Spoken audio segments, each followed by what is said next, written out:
Welcome to a midweek edition of The Box Seat, racing at Ascot on Wednesday the 5th of May 2021 in very windy, stormy conditions. We're expecting 10 to 15 mils on Tuesday night, 10 to 15 mils on race day Wednesday as well. So my prediction for the track is a soft 6, a soft 7, hopefully nowhere near the heavy range, but it'll be a wait and see job for racing on Wednesday. The rail is at 12 metres and the first race is the Glenroyd Shaft Maiden at 1200 metres. We're going to go to a 1000 metre straight race and watch the narrow defeat of Bred to Flirt. Joined by Paro Alad and Argonauts, together with Elite Time and Chad's Me Dad, right up against the outside fence, and then closer towards the middle of the track, Bred to Flirt coming over to make a line of 5, nearly 6, so it's anyone's race. Going on down inside the 200 now as Bred to Flirt had raced up with Payro Alad. Bred to Flirt, Payro Alad, Chad's Me Dad, Chicks Flicks is there, Payro Alad and Bred to Flirt, Payro Alad, Bred to Flirt, Payro Alad I think just with the bob. I've been impressed with this Ganjemi filly and the way that she's improved from race to race. On debut, she finished 4th behind Miss Lavinia, the same race as Miami City ran 2nd, who's in this field. Looked to improve quite sharply, going from the first run to the second run. Now 3rd start with the winkers on, and first time round a bend, I thought that she'd be able to box seat here for Sean McGrady and give us a nice little shake, and with a Cerise and White Galloper on debut, you just never know. We might be able to sneak each way. But I think here that Bred to Flirt from leaders back, who's proven on a soft 7 track on debut, should give this a nice each way show in race number 1. Number 8, Bred to Flirt.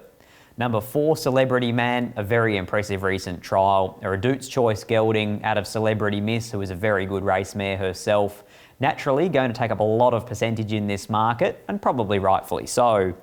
Number 1, Miami City, placed at 6 from 7, starting to get to that sort of zone of where this horse finds ways to get beaten. I thought last start on paper was his race to lose, and he still found a way to get beat. Number 7, Next Best Gold Merits, coming out of a couple of trials. Race form when last in work was over further, but it was quite okay. My numbers in race number 1, 8, 4, 1 and 7. Race number 2, Tab Touch Better Your Bet Handicap for the 3-year-olds at 1100 metres. And we're going to watch the all-the-way victory of Sun Sun.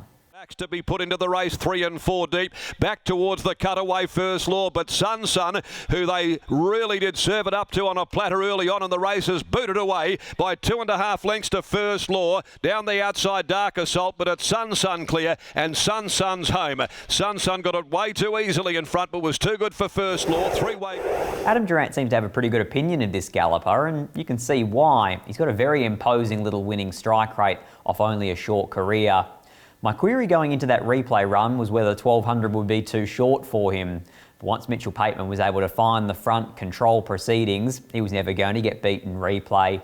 He now comes from 1200 back to 1100 metres. He's drawn outside of another speed horse in Kick a Goal Sun. There's also speed from out wide in Born Spicy, as well as Divine Pair.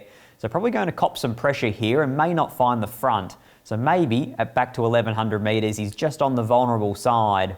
I'm going with a horse who's back in grade, back in trip, and back onto a wet surface, which is where he broke his maiden at Pinjarra. His name is Divine Pair, and I think he can just tuck away in behind the speed, and he should be hard to beat. Number 3, Divine Pair. Number 1, our replay horse in Sun Sun. Well, he ticks a lot of boxes for me. He's won in this grade last start. He stays in the same grade. He doesn't get penalised any weight after Lakhdar Rumali's claim. Number 4, Time Scale, who won well first up, but I do think this is a bit harder. And number 2, Kick a Goal Sun, coming from racing at York and Narrogin. This is a lot tougher for him. My numbers in race number 2, 3, 1, 4 and 2. Race number 3, the Crown Perth Handicap. It is over 1400 metres. We're going to see the horse in the breeze. He narrowly gets this photo. His name is New Amsterdam. Is on in earnest into the straight.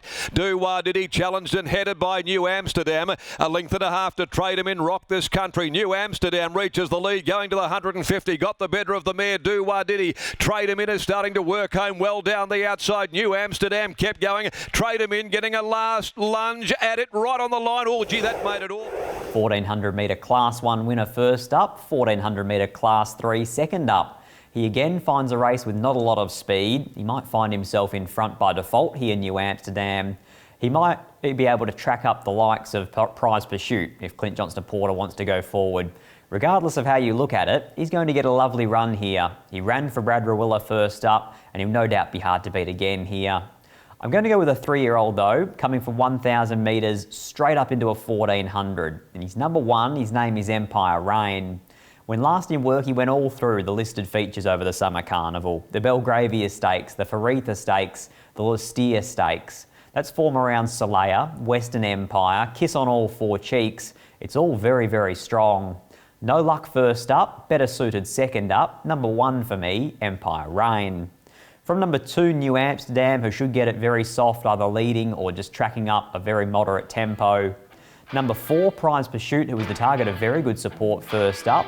Did a little bit of work in the breeze, and it was a day that they were coming down the outside, so you can be forgiving. I then went to number 5, King of Judah, who should be improving coming back in grade. My numbers in race number 3, 1, 2, 4 and 5. Race number 4, the Emilia Park Lodge Plate over 1,400 metres. We're going to go down and watch a maiden victory of Try For Us. Followed by Yardman and then Major League, who is deeper out, and First Moment in behind those closer to the inside. 3:50 to go. Al Capone enticing along the rail. Triforest the outside. First Moment getting into the clear. In a Happy Days is weaving away through also, and Garage Days running up behind them with Yardman and a Shinkerview deeper out. Triforest went up in a Happy Days to second, but Triforest late as Garage Days, but Triforest coming clear, and Triforest has beaten either Garage. Narrowly defeated on debut on a soft 7, a tick with a rain-affected surface expected at Ascot on Wednesday. A very emphatic last start maiden winner in replay there, and I was so impressed at how she extended when Chris Parnham pulled the trigger. I think here she can box seat from the draw. Chris Parnham can have her pretty much anywhere he wants in the first 4 in running. He may well take luck out of the equation and take it to the front if that's the place to be at Ascot on Wednesday. Regardless, we are going to trust in Chris Parnham. I love the way Adam Durant's stable's going, and I think this is a filly that we'll see on a Saturday sometime soon. I made her the best bet on the box seat for Wednesday the 5th of May. I'm going number 7, Try For Us. Number 3, Divine Quest, who backs up off 7 days and ran into last week's best bet in Sentimental Queen. I think that's going to be a form line we can follow and should be on the 7-day backup, the danger to Try For Us. Number 1, Aragain, second start for Dan Morton. Pretty good first up, drawn a wider gate here, but does like room to move. And number 6, Regal Dividend, who comes in fresh, likely finds the front if Chris Parnham wants to hand up on Try For Us, and she's a filly that can always give a kick in these sort of races. My numbers in race number 4, 7, 3, 1 and 6. Race number 5, Flying Colours Restaurant Handicap over 1,200 metres. Now this horse does finish a long way back from the winner, but we're going to watch the luckless performance of Macanto. Away on the inside will need a bit of luck, but the cutaway looms as they come to the 250. Ginger Knight joined on the outside by Prize Pursuit, and now Bozoom, who'd been wide all the way. Let's Go Imprudent, and Amber Mamba's coming down the outside as Macanto gets a run now at the 50. Amber Mamba, Bozoom, Prize Pursuit. It's a boil over. Amber Mamba's got the prize here from Prize Pursuit. Not a lot went right for Macanto there in replay. He was slowly away. He settled in a very awkward position for Lakhdar Rumley. He almost fell at about the 1,000 metre marker from memory. He sort of clipped heels or copped a bump, and he did get knocked around quite badly. He then in the home straight had a very checkered passage. He never really saw daylight, and when he did, the race was all over, and those horses that were right down the outside, including the winner Amber Mamba, were often gone.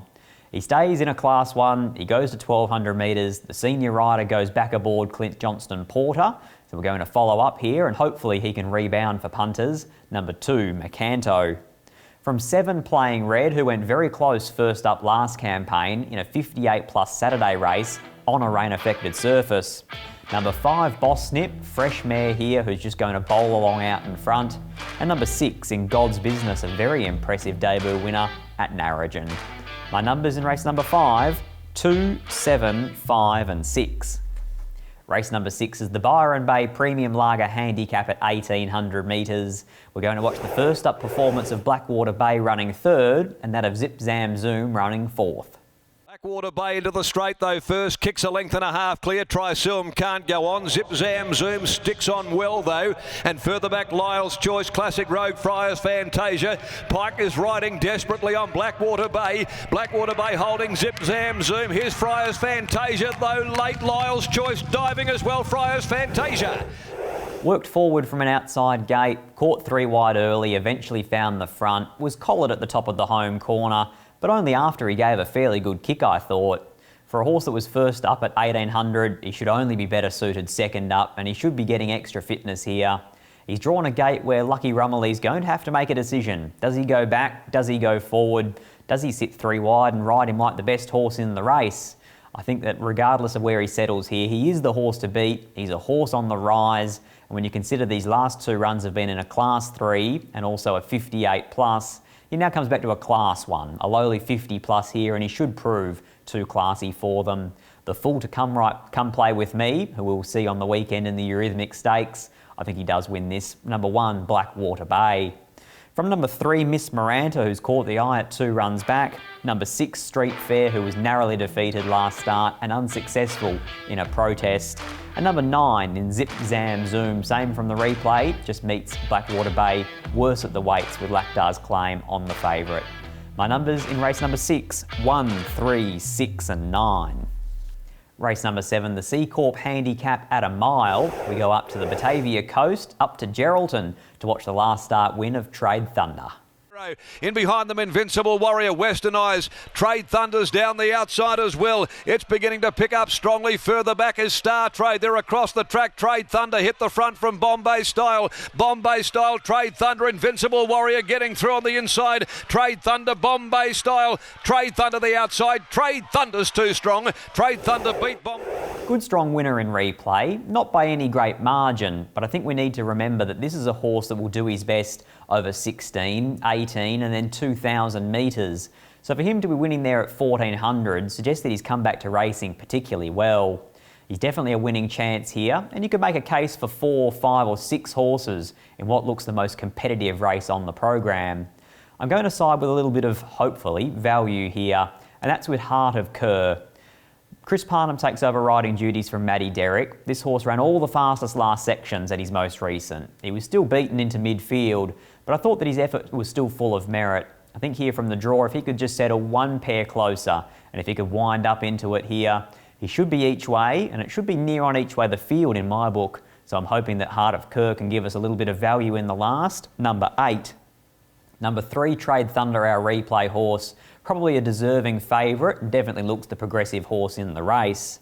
And then a pair of old boys from Steve Wolf's yard. Number 2, My Greek Boy, coming back in grade. And number 7, Chasing Chaos, who will no doubt give a lot of cheek out in front. My numbers in the toughest race of the day, race number 7, 8, 3, 2 and 7. Best bets at Ascot on Wednesday, the 5th of May 2021 on a likely rain-affected track. Race 4, number 7, Try For Us, and race 6, number 1, Blackwater Bay.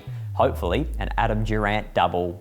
Eurythmic Stakes Day on the weekend. Make sure you get your tickets at perthracing.com.au.